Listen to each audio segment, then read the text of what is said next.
Bonjour et bienvenue dans ce nouveau numéro du journal des biotech. On passe en revue les dossiers chauds, l'actualité avec Jamila El-Bougrini, analyste chez Invest Securities. L'entretien est consacré à Thibaut Dufayet, directeur général de Faxiam.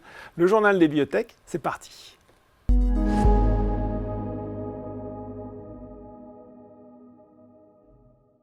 Et c'est avec plaisir que je retrouve pour ce point d'actualité Jamila El-Bougrini, analyste chez Invest Securities. Bonjour Jamila. Bonjour Laurent, merci.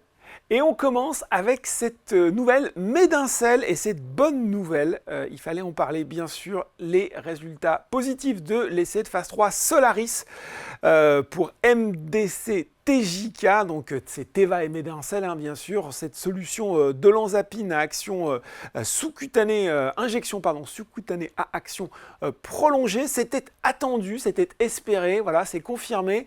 Allez, je le dis, Jamila, je trouve que le marché a une réaction un peu mitigée pour une super nouvelle. Qu'est-ce que vous en pensez ? Eh ben, je partage votre avis, Ah, effectivement. Alors, sur le plan de la technologie de Medincell, c'est vrai qu'aujourd'hui, les preuves sont là. On sait que ça fonctionne, puisqu'effectivement, il y a déjà le premier produit Uzedy, toujours avec Teva, toujours dans le domaine de la schizophrénie, qui a déjà démontré son potentiel. Sachant qu'il y a d'autres programmes par ailleurs qui ont aussi apporté des preuves irréfutables du fait que la technologie de Medincell fonctionne. Donc maintenant, effectivement, c'est plutôt des démonstrations que sur des produits déjà approuvés et déjà administrés à grande échelle, combinés à la technologie de Medincell, qu'on puisse effectivement avoir un gain en termes de qualité, de confort d'utilisation pour les patients. Donc effectivement, comme vous l'avez très bien dit, c'était une nouvelle qui était attendue, espérée et confirmée. Et malheureusement, comme souvent dans le cas de Medincell, il faut quand même le rappeler, c'est que les bonnes nouvelles ne sont pas récompensées, ou en tout cas beaucoup trop peu au regard en fait du potentiel qui est en face. Donc juste pour mémoire, en fait l'année dernière, quand la FDA avait donné son feu vert pour le produit Uzedy justement pour une mise sur le marché, ça avait eu à peu près la même réaction que sur la nouvelle de la semaine dernière, c'est-à-dire qu'il y a eu un petit pic en séance de l'ordre de 15-20%, et ensuite, effectivement, c'était très vite retombé. Alors qu'à l'inverse, quand il y avait une complete response letter, là, il y avait eu un mouvement beaucoup plus fort de panique des investisseurs sur le dossier.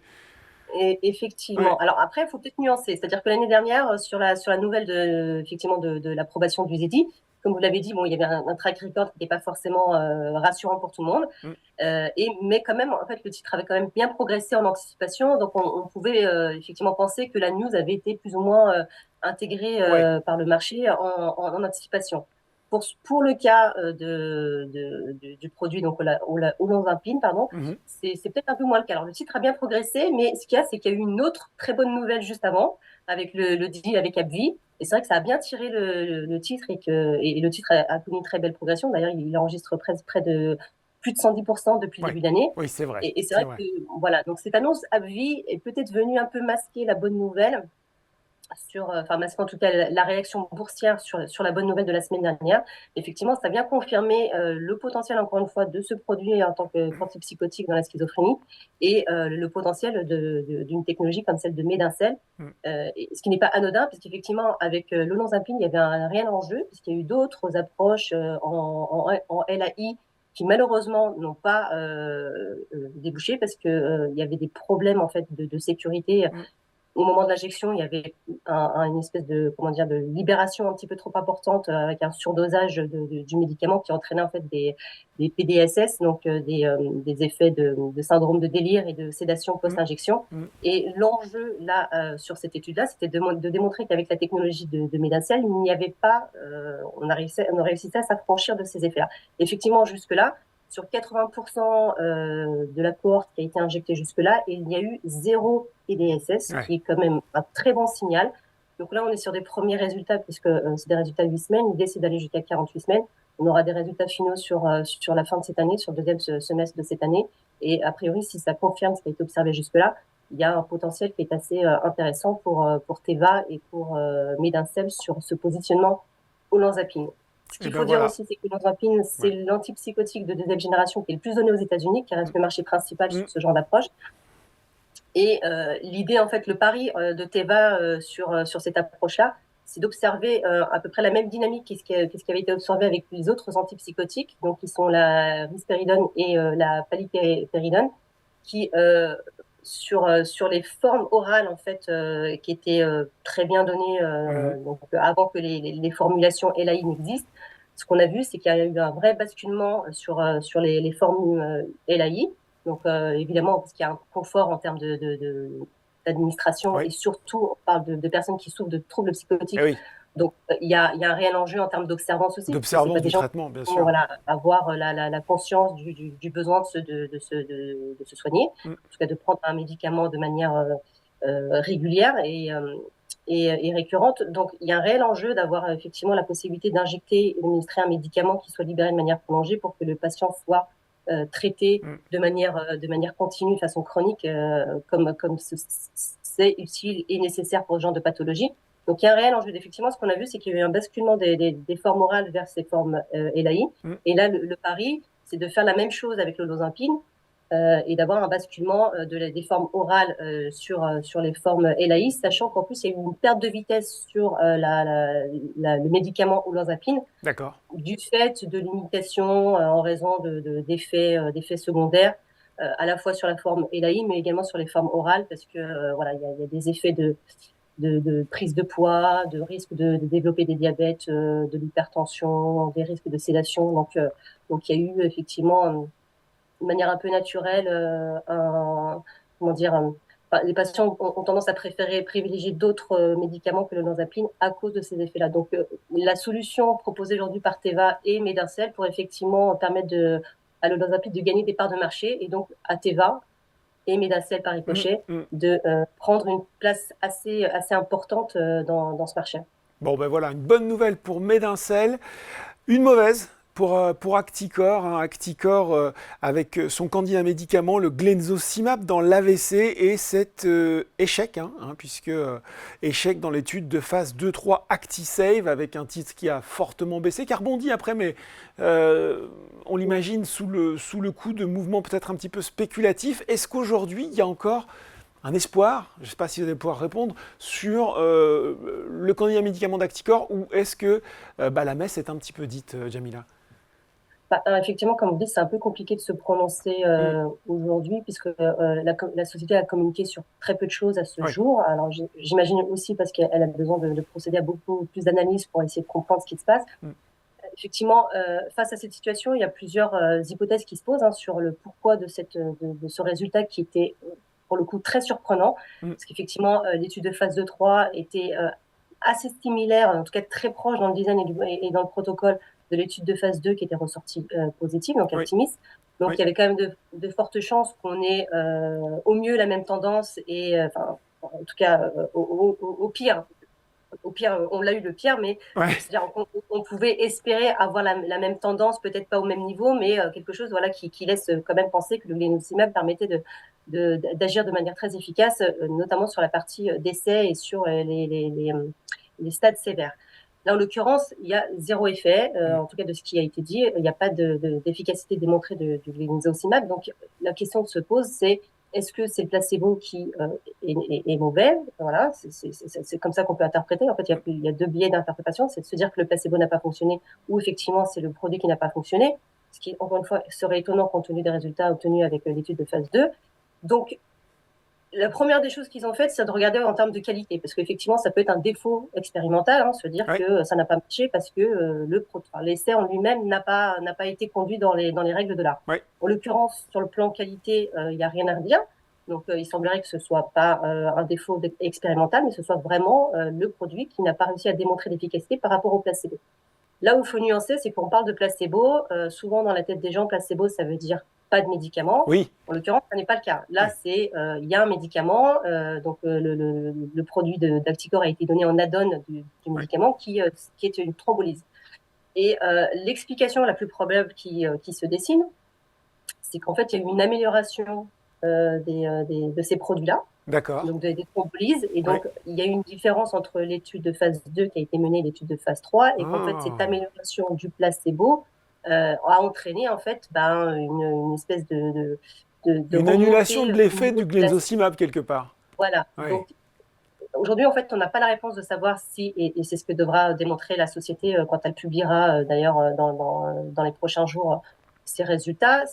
L'idée, c'est de voir est-ce que le placebo est haut est au même niveau que ce qui avait été observé pour Oui, le Glenzacimab en étude de phase 2, ce qui explique qu'effectivement, on n'est pas de différence oui. entre le produit test et le produit contrôle, ou est-ce qu'effectivement, on est sur un niveau bas de placebo et le Glenzo serait descendu au niveau bas du placebo, et dans ces cas-là, effectivement, ça voudrait dire que le produit n'a pas l'efficacité qui a Mhm. été observée en phase 2, et donc là, l'idée, c'est de comprendre pourquoi il y a cette différence-là. Mais effectivement, l'hypothèse la plus probable serait que le placebo, comme on l'entend, en fait, a connu une amélioration entre la phase 2 et la phase 3, qui explique qu'on n'ait plus vraiment de delta et de différence sur la phase 3. Bon, on va suivre, on va attendre peut-être des résultats un petit peu plus détaillés, puis peut-être une communication d'Acticor pour nous expliquer la suite qu'ils espèrent donner à ce candidat médicament. Allez, on repasse sur une nouvelle plus réjouissante. C'est en tout cas la très belle progression dose immuno avec pas mal de news flow récents. Et en tout cas, c'est ce gain, hein, plus 63% depuis le début de l'année.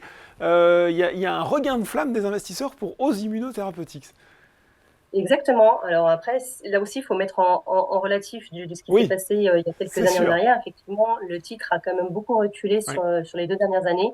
Alors une raison, enfin, pour deux raisons principales. La première raison, c'était que on n'avait pas tellement de visibilité en termes de financement. Donc ça a été vraiment le point qui a porté préjudice à la société sur l'année Mm, dernière. mm, Un peu avant ça, il y avait aussi le sujet de l'étude de phase 3 Tedopi oui. qui était un petit peu brandi comme étant le programme phare et en tout cas le programme le plus avancé de la société, Puis qui qui prenait avait du donné des temps, hein. résultats, voilà, Ouais. effectivement, qui prenait du temps parce qu'on n'avait pas les financements en face Mm, pour pouvoir pousser l'étude plus loin. Et puis le dernier point aussi, c'est qu'il y a eu le retrait de Servier sur les résultats de l'étude de phase 2 pour le syndrome de Sjögren. Et c'est mm, vrai que ça, du coup, ça avait un petit peu refroidi les mm. investisseurs sur le case aux immunos. Aujourd'hui, il y a une inversion de tendance parce qu'effectivement, la société a réussi à rassurer sur la totalité de ces points-là, puisque effectivement, le deal avec AbbVie, qui n'était pas attendu, comme dans le cas de Medacel d'ailleurs, et comme quoi AbbVie vient faire son petit marché dans la biotech française, et on l'invite à continuer, c'est une très bonne chose. Et ce deal donc a permis différentes choses. C'est que non seulement en fait ça a permis de redonner confiance aux investisseurs sur le potentiel et sur la science d'Osemino, Mm. qui à mon sens fait quand même partie des sociétés cotées en bourse sur Paris qui mènent l'une des plus belles sciences, hein, parce qu'on Ouais. a vraiment un pipeline très riche. Avec des actifs très diversifiés, un positionnement très fort dans le domaine de l'inflammation, des maladies auto-immunes et du cancer, avec voilà, des résultats qui sont concluants à ce stade. Alors, avec certes un pipeline qui reste encore mid-stage, mais voilà, il y a des choses qui avancent et en tout cas, les résultats sont intéressants, prometteurs et surtout dans l'air du temps, parce qu'on sait que la plupart Ouais. des pharma veulent se positionner de manière Ouais. forte sur ces franchises-là. Mm. Donc, ça en fait quand même une cible de choix pour des sociétés qui voudraient prendre des licences, voire peut-être même reprendre la société si c'était à l'ordre du jour. Mm. Toujours est-il que le deal avec AbbVie est quand même très structurant Mm. pour la société, à la fois en termes de visibilité, de confiance sur le fondamental et sur la science qui est menée, et puis également en termes de cash, hein, puisqu'il y a un upfront de 48 millions de dollars qui vient renforcer la trésorerie quand même de manière très significative, parce qu'aujourd'hui la société est financée jusqu'en 2026. Oui. Donc ça reste quand même relativement rare à l'échelle de sociétés de la taille d'Osé Immuno cotée à Paris. Donc ça, c'est effectivement deux points qui ont été adressés. Et puis sur l'étude de phase 3 Tedopi, l'idée c'était de savoir est-ce que ça se faisait en partenariat Eh oui. avec un acteur ou en standalone. Oui.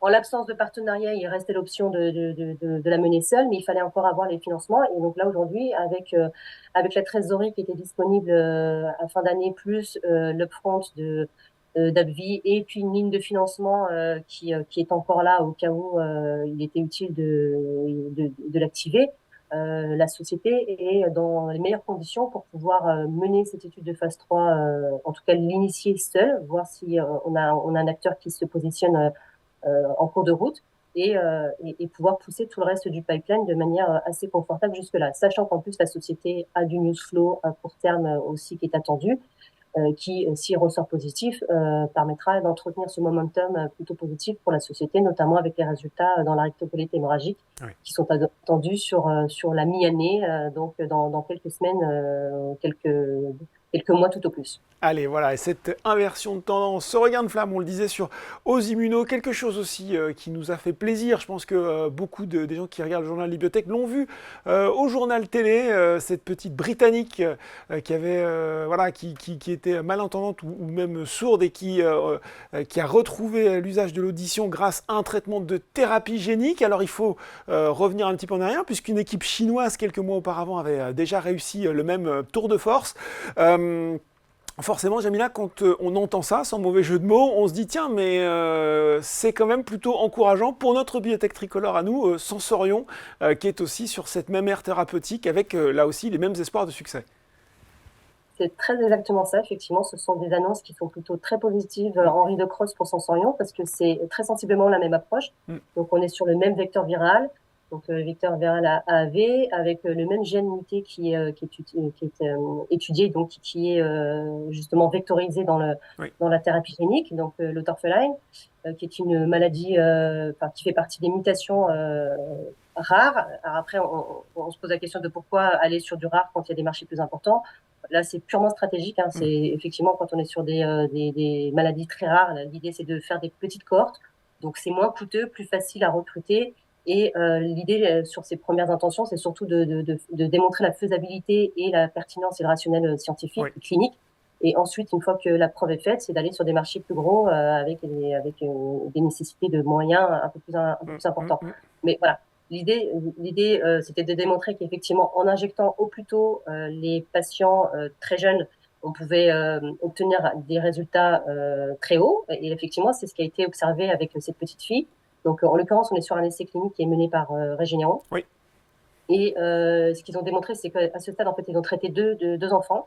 Donc, l'idée, c'est de traiter chez eux les 17 ans et moins. Donc, on est chez le très jeune enfant jusqu'à l'adolescent préadulte. Hein. Mm. Et effectivement, ils ont traité deux enfants, l'une de 11 mois, donc qui a fait effectivement l'objet de cet article, et l'autre de 4 ans. Et ce qu'ils ont observé chez cette patiente qui a été injectée à 11 mois, c'est que 6 mois plus tard, donc en termes d'audition, elle a récupéré un niveau quasi normal. Ah, Donc effectivement, elle était sourde et aujourd'hui, elle est tout à fait entendante, normale. Et incroyable. c'est exactement l'objectif de ces approches par thérapie génique et Ouais. de traiter au plus tôt. Surtout sur l'audition, il y a quand même un enjeu, c'est qu'il y a quand même l'acquisition de la parole et du langage. Donc effectivement, le fait d'avoir été injectée très tôt, ça lui a permis d'acquérir le langage. En tout cas, je ne sais pas si elle parle encore aujourd'hui, mais en tout cas, elle entend. Ça, c'est sûr. Ça a été Ouais. démontré d'un point de vue clinique et scientifique. Et elle entend. Et donc, a priori, ça devrait lui permettre d'avoir un apprentissage quasi normal de la parole et du langage. Donc c'est le but qui est visé par ces différentes sociétés dont fait partie Sensorion. Et effectivement, la bonne nouvelle, c'est que toutes ces sociétés sont à peu près au même Au stade de même développement, niveau. phase Ouais. 1-2, donc c'est assez précoce. Donc finalement, il y a de la concurrence, on pourrait penser qu'il y a de la concurrence, ce qui est vrai, mais encore une fois, le positionnement sur cette maladie rare en particulier, c'est pour faire la démonstration de la faisabilité Ouais. de différentes approches, et ensuite l'idée c'est d'étendre à d'autres marchés. Donc ces bonnes nouvelles bénéficient à toutes parce que ça montre qu'effectivement les approches sont bonnes et que les résultats sont probants, ou en tout cas sont très prometteurs. Et c'est ce qui explique que Sensorion, même à des phases 1-2 qui démarrent tout juste, puisqu'elle a eu l'autorisation là sur ce début Oui. d'année, avec l'objectif de traiter une douzaine de patients âgés de 6 à 31 mois à partir du second semestre pour avoir des premiers résultats sur 2025.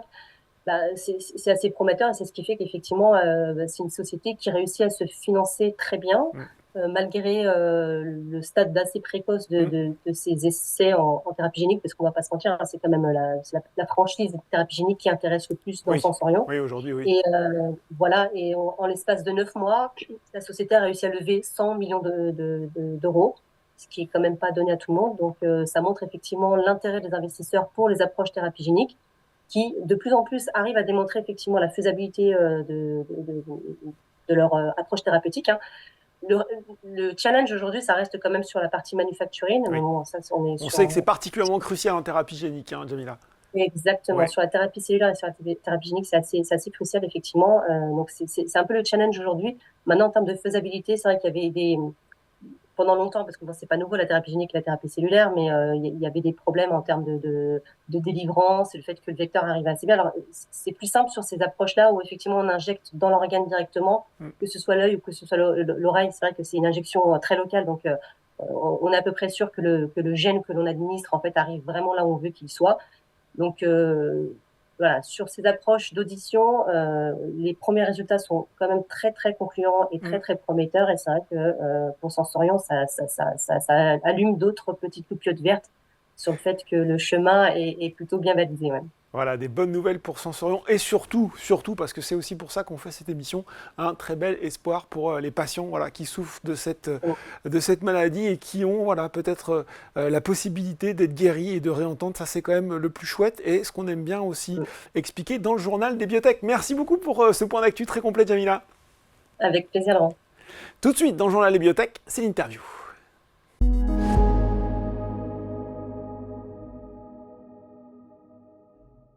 Et je reçois pour l'entretien Thibaut Dufayet, directeur général de Faxiam. Bonjour Thibaut. Bonjour Laurent. Alors Thibaut, la dernière fois où nous nous sommes parlé, ça remonte, c'était en juin 2023, au moment du rapprochement stratégique entre Ferresides et Erytech. On avait beaucoup parlé de l'opération, de ses motivations à l'époque. On n'avait pas finalement parlé tant que ça de science, ça va être l'occasion de le rattraper aujourd'hui. Première question finalement, tout simple que j'ai envie de vous poser, quel bilan vous faites de cette opération, presque un an, jour pour jour, après son annonce? Est-ce que on avait parlé de l'intégration, du fait que voilà, la priorité c'était que cette intégration elle se déroule le mieux possible. Est-ce qu'aujourd'hui, ça c'est derrière vous, ça s'est passé comme vous l'espériez? C'est vrai qu'une fusion, c'est toujours un exercice compliqué, un processus compliqué, je dirais a fortiori pour des biotech, parce que c'est assez inédit pour des biotech, mais pour des petites organisations, c'est un processus compliqué. Donc c'est vrai que moi je tiens à remercier l'ensemble des salariés qui sont très très fortement mobilisés pour qu'on atteigne nos objectifs qui étaient de regrouper en fait l'ensemble des équipes à Lyon en début d'année, ce qui a été fait. C'est-à-dire qu'on a réussi à finalement relocaliser les équipes de Romainville et de Nantes à Lyon, en préservant les compétences les plus clés, en assurant ce transfert de compétences, à la fois en recherche et autour d'actifs comme le phagogramme que nous avions. Donc vous voyez, de ce point de vue-là, je leur rends hommage. Alors, vous l'aviez dit, il y avait un vrai intérêt à être à Lyon, dans cet écosystème. Bien sûr. Et c'était d'ailleurs, si je fais un petit peu le bilan de cette fusion, c'est un des premiers points. C'est-à-dire qu'on est à Lyon maintenant, dans ce hub infectieux européen, donc avec toute une série d'acteurs de recherche académique. Les HCL, qui sont notre plus gros partenaire hospitalier, est à Lyon. Donc ça, c'est un premier point. Vous voyez, le premier bilan. Je dirais que le deuxième point qui est important, c'est que ce rapprochement a permis de faire de Faxiam le leader européen de la phagothérapie. Vous voyez, ce qui n'était pas du tout gagné, avec une position compétitive forte, parce qu'on est un acteur qui a gagné en maturité et en taille. Et après, je pense que le troisième point positif de ce rapprochement, c'est d'avoir permis le recentrage stratégique de nos développements cliniques sur des indications à forte valeur ajoutée, vous voyez, et l'accélération de notre plan clinique. Parce que c'est grâce à ça aujourd'hui, et grâce aux expertises des anciens d'Erytech, de la force de frappe, qu'on a pu accélérer notre plan, lancer cette étude endocardite sur laquelle on reviendra peut-être, préparer le lancement de notre étude de phase 2 de preuve de concept. Vous voyez, donc à la fois un meilleur positionnement dans l'écosystème lyonnais, je dirais une position compétitive forte de leader en Europe et un recentrage et une accélération de notre développement. Bon, recentrage, accélération, et vous l'avez dit, la priorité déjà évoquée à l'époque, c'était le lancement de cette étude globale, j'insiste sur le global parce qu'il a son importance, à visée d'enregistrement dans les infections ostéo-articulaires. C'était la première du genre. C'était la priorité des priorités. Où est-ce que vous en êtes aujourd'hui? Vous vouliez la lancer cette année, en 2024. Est-ce que le calendrier est tenu, va être tenu? Alors ça reste bien sûr la priorité numéro 1 de l'entreprise, la priorité la plus stratégique. Cette phase 2 de preuve de concept globale serait une des premières du genre dans cette indication, infection ostéo-articulaire, mais également pour la phagothérapie. Nos concurrents américains aujourd'hui mènent des études aux États-Unis. Il n'y a pas d'études transatlantiques. Et je ne vais pas revenir là-dessus pour toute une série de raisons. Il y a beaucoup de complexité réglementaire à franchir. C'est un vrai plus, ça, pour vous, Thibaut, cette étude globale? Parce qu'on pourrait se dire, bon, les patients, finalement, ils sont aux États-Unis, ils sont en Europe, peu importe. C'est l'accès au marché américain. Et dans beaucoup de nos indications, l'incidence est plus importante aux États-Unis qu'en Europe. Hein. Voilà, donc ça, c'est le premier point, c'est que cette étude, c'est la première fois qu'on va pouvoir mener une étude globale. Et cette étude a une dimension excessivement stratégique pour Faxiam. Bon, bien évidemment, c'est une indication attractive. Il y a une incidence, il y a une capacité à avoir des niveaux de prix élevés, puisque on répond à un enjeu d'impact budgétaire important. Hein, vous voyez, ces infections osteoarticulaires induisent des coûts de rééducation, des opérations. Vous voyez, le coût est énorme. Ouais. Voilà. Donc aux États-Unis, il est de l'ordre de 130 140 000 $. En Europe, il est à 60 80 000 €. Oui, donc ça, c'est un premier point. Mais je dirais qu'au-delà de ça, surtout dans cette indication, on a obtenu il y a 18 mois cette première validation réglementaire par la NSM, qu'on appelle ces ASC, vous savez, qui sont les anciennes ATU. L'autorisation temporaire d'utilisation, c'était Oui, les ATU. Voilà, les ATU. C'est les accès compassionnels. Pardon. Qui nous permet de générer un peu de chiffre d'affaires, mais surtout de bénéficier d'un accès précoce, qui nous permettrait à l'issue de cette phase 2 globale, en Europe, de commencer à commercialiser. C'est-à-dire qu'aujourd'hui, selon nos plans, deuxième semestre 2027, on pourrait commencer à commercialiser. Voilà. Un autre élément qui fait que cette indication est absolument stratégique, c'est que nous avons une position compétitive très forte. C'est-à-dire qu'on a aujourd'hui de l'ordre de 18 à 24 mois d'avance sur nos concurrents. Notre concurrent direct américain qui s'appelait APT, qui a fusionné avec BioMX, a ralenti et a stoppé cette étude pour la reprendre, pour toute une série de considérations. Donc on est vraiment l'acteur le plus en avance sur cette indication. Et le dernier point, pourquoi cette indication est la plus stratégique, c'est que nous considérons chez Faxiam que c'est l'indication qui a la probabilité de succès la plus élevée. D'accord. Pourquoi ? Parce qu'on a traité aujourd'hui plus d'une centaine de patients compassionnels. On a la moitié d'entre eux qui sont dans cette indication, pour lesquels on a déjà généré en vie réelle des données cliniques. Ouais. Voilà. Et nos traitements sont administrés en voie locale. Et ça, c'est un élément aussi important, parce que c'est dans cette voie d'administration qui maximise la probabilité de succès. Oui. Et surtout, la garantie que le virus soit au contact de la bactérie, par rapport à une voie d'administration qui pourrait être la voie intraveineuse. Donc pour toutes ces raisons, cette indication est pour nous la plus stratégique. Voilà, et c'est pour ça qu'on alloue toutes nos ressources à cette indication. En termes de timing, vous aviez dit qu'il fallait qu'elle soit lancée en 2024. Alors, on a beaucoup interagi avec la FDA et l'IMA en fin d'année 2023, pre-IND, ce qu'on appelle un Scientific Advice. Voilà, et aujourd'hui, on est en train de préparer, avec les équipes, la soumission de cette étude auprès de la FDA, de l'IMA et également le MHRA en Angleterre. D'accord. Ces soumissions vont intervenir au 3e trimestre, entre juillet, août, septembre, pour une approbation progressive au 4e trimestre et un lancement de l'étude tout début 2025. Donc on a un petit décalage. On va dire que le calendrier est à peu près tenu. Le calendrier, on est dans l'esprit est là, c'est-à-dire que l'idée c'est de lancer cette étude tout début 2025. Bon, voilà. Tout début 2025 pour cette étude, je le rappelle, dans les infections ostéo-articulaires. Mais il n'y a pas que ça chez Faxiam, puisqu'effectivement, dans les développements cliniques marquants de 2023, on avait l'étude de phase 1. Vous en avez parlé dans l'endocardite infectieuse provoquée par le staphylocoque doré. Est-ce qu'on peut revenir, parce qu'on est passé un petit peu vite, beaucoup de gens connaissent Faxiam, mais ça va être intéressant de rappeler, encore une fois, quel est pour vous le besoin et le potentiel dans cette indication ? Alors, les endocardites infectieuses, le besoin médical est très important, puisqu'aujourd'hui, le taux de mortalité pour les patients, il s'agit d'une infection des valves cardiaques, je précise, pour lesquelles donc, le taux de mortalité est de l'ordre de 30 à 40%, ce qui est très élevé. Pour une incidence, je dirais qui est dans sa large majorité aux États-Unis, dans un rapport de 1 à 3 entre l'Europe et les États-Unis, mais vous voyez qu'il y a de l'ordre de 50 000 patients par an. Donc, on n'est pas en oncologie dans des indications énormes, vous voyez, de l'ordre de 50 000 patients par an, mais j'attire l'attention sur ce point, c'est qu'on touche ici à la réduction de la mortalité, qui est l'enjeu de cette étude. Et c'est ce qui est cohérent avec ce que j'évoquais tout à l'heure, le recentrage stratégique sur des indications à forte valeur ajoutée, qui impactent la survie des patients. Voilà, et donc cette étude, c'est une étude également stratégique, elle est au cœur de notre programme Staphylocoque doré, et elle, au-delà des résultats cliniques qu'elle va générer, et on les attend relativement rapidement, c'est surtout pour nous la première opportunité pour investiguer une nouvelle voie d'administration qui est la voie intraveineuse. Vous voyez, par opposition à la voie locale que j'évoquais tout à l'heure. Si cette voie intraveineuse apporte des résultats positifs, c'est la porte ouverte à d'autres indications, vous voyez, comme la bactériémie par exemple, qu'on pourrait également traiter par voie IV. Donc elle a aussi son importance d'un point de vue mécanistique. Vous voyez, voie d'administration. Un mode d'administration. Alors justement, vous disiez bientôt des résultats. Est-ce qu'on peut mettre alors, être plus précis sur la Oui, alors fenêtre, c'est sur une ces étude, résultats? on va enrôler en fait 12 patients, vous voyez, Ouais. donc c'est pas énorme, 2 cohortes de 6 patients. D'accord. Donc on aura des résultats préliminaires. Le premier patient a été enrôlé au mois d'avril, donc vous voyez, il y a un peu plus d'un mois maintenant.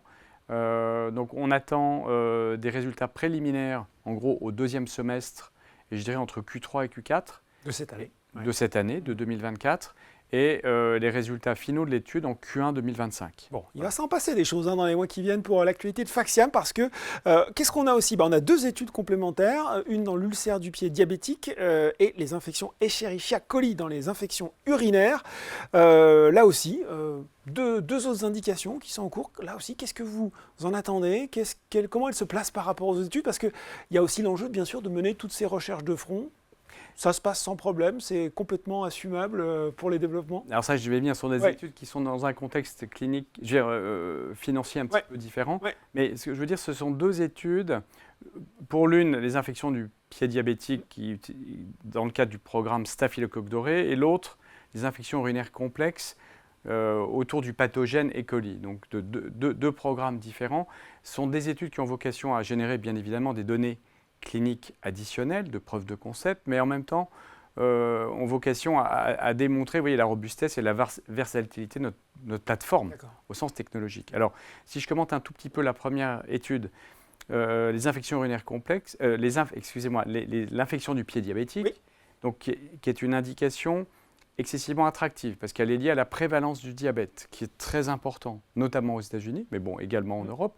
Donc, la prévalence de cette infection sévère est très importante. Et aujourd'hui, nous avons l'opportunité de lancer, probablement avant la mi-2024, c'est-à-dire avant fin juin de cette année, cette étude de phase 2, 2 preuves de concept de 60 patients, avec une dizaine de sites en France, et qui présente l'énorme intérêt, c'est qu'elle est financée dans le cadre d'un PHRC, ce qu'on appelle donc une collaboration avec des académiques. Donc nous avons la capacité à racheter les données cliniques en cas de preuves de concept démontrées. Vous voyez, mais aujourd'hui, nous sommes dans un partenariat avec ce réseau d'hôpitaux. Nous assurons la fourniture des produits, des phages, mais vous voyez, elle est moins capitalistique. Et c'est là où c'est intéressant, parce que c'est une option additionnelle pour notre programme Staph aureus. L'autre étude à laquelle vous faisiez allusion, l'étude E. coli, pour les infections urinaires complexes, c'est une étude qui s'inscrit également dans ce positionnement sur les indications à forte valeur ajoutée pour un autre pathogène. Et on vient d'obtenir, de la part de l'ANSM, la validation du lancement de cette étude. C'est une étude, à nouveau, de pharmacocinétique. Donc l'objectif n'est pas encore de démontrer une preuve de concept, mais de démontrer la concentration des phages E. coli dans la vessie. Donc c'est une étude aujourd'hui qui ne commencerait de toute façon pas avant le deuxième semestre 2025 et qui va aussi dépendre de notre marge de manœuvre financière. Bon, on va en reparler finance, mais on va s'éloigner un petit peu effectivement de la science pour parler un petit peu des marchés, parce que parmi les nouvelles récentes, il y a eu effectivement ce retrait de cotation sur le Nasdaq, c'était fin février, ça pourrait sembler, même si on a déjà parlé, contre-intuitif pour les gens qui nous regardent. Et c'est vrai que quand les dirigeants de biotech viennent sur le plateau du journal des biotech, ils disent bah oui, c'est vrai, l'accès au marché américain, la visibilité auprès des investisseurs, ça passe par la cotation au Nasdaq. On dit même parfois c'est un passage incontournable. En même temps, quand on l'avait évoqué il y a l'année dernière, vous avez dit que le sujet était à l'étude parce que oui, c'est de la visibilité le Nasdaq, mais c'est aussi de la complexité, c'est aussi un coût. C'est ce qui vous a fait trancher en faveur de ce retrait de cotation au Nasdaq essentiellement? Oui, alors il y a différents éléments. D'abord, quand on s'est vu, effectivement, je dirais, on avait cette option. Oui. Et ce qui est, je trouve... Mais on va regarder. Oui, voilà. Ouais. Ce qui est bien, c'est qu'on s'est donné le temps. On s'est donné 6 mois pour investiguer cette option qui, je le rappelle, était un réel actif apporté par Erytech. Parce que une cotation Nasdaq, c'est l'accès à tous ces investisseurs. Donc c'est vrai qu'on a pris le temps, avec Eric Soyer qui travaille avec moi, qui est le directeur financier CEO de Faxiam. On a été régulièrement aux États-Unis et on a eu l'opportunité de discuter avec les plus grandes banques. Cowen, Stifel, vous voyez, des grandes banques américaines des life sciences. On s'est rendu compte en fin d'année 2023 que finalement, notre valorisation, qui était de l'ordre de 30 millions, entre 20 et 30 millions, était insuffisante pour attirer les investisseurs américains. Vous voyez, aujourd'hui, les investisseurs, et ça c'est C'est un mouvement qui s'est encore accentué. Il y a de l'argent disponible, mais ces investisseurs Pour les gros. allouent de l'argent pour les grosses structures Ouais, d'accord. et sur moins de projets. Donc on s'est rendu compte, voilà. Vous étiez peu visible, On voire était invisible. quasiment, ouais. oui, quasi invisible. Ouais, ouais. Donc, fort de ce constat, je dirais sans appel, et je dirais aussi en raison des coûts associés. Parce qu'il faut bien voir qu'une cotation Nasdaq pour une petite structure comme nous, ce sont, je dirais, plusieurs millions d'euros de coûts fixes par an. Donc, vous voyez, dans l'intérêt, je dirais, de Faxiam. Ce qu'on met en moins dans les études. Hein. Voilà, On pourrait exactement, le dire, ouais. exactement, parce que l'ensemble de notre cash est alloué à nos études. Donc, vous voyez, dans l'intérêt de Faxiam et de l'optimisation de notre trésorerie et des actionnaires, on a décidé en tout début d'année donc de ce retrait de cote. Je dirais que ça ne veut pas dire qu'on ne retournera pas, qu'on ne se relistera pas sur le Nasdaq. Pourquoi pas, dans un contexte différent, quand on en aura besoin. C'est vrai qu'on a cette expérience.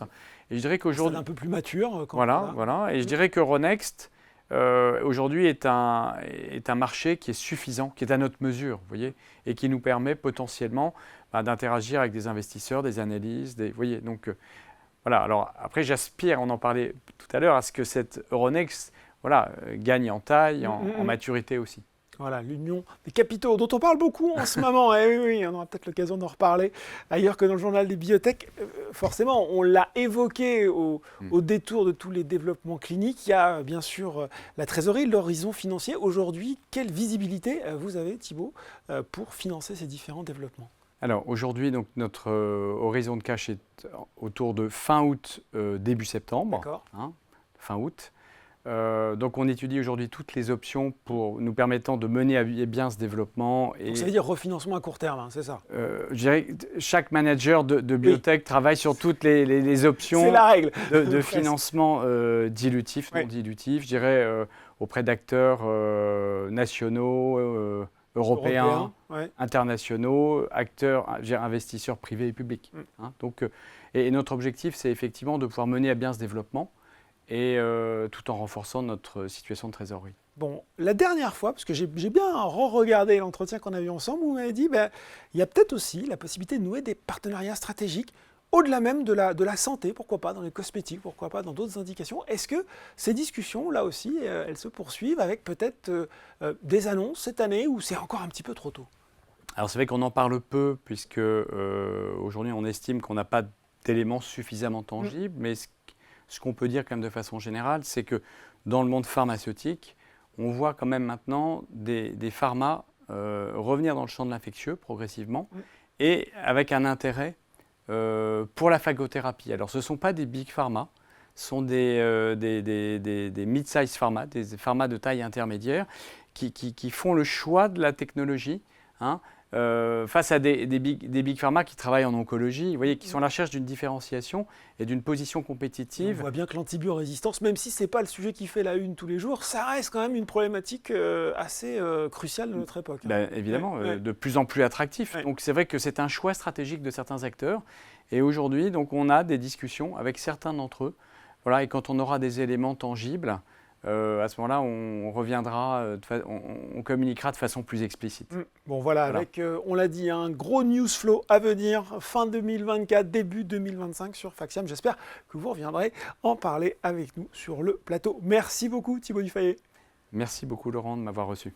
Le journal des biotech, c'est fini pour aujourd'hui, mais on se retrouve la semaine prochaine pour un nouveau numéro.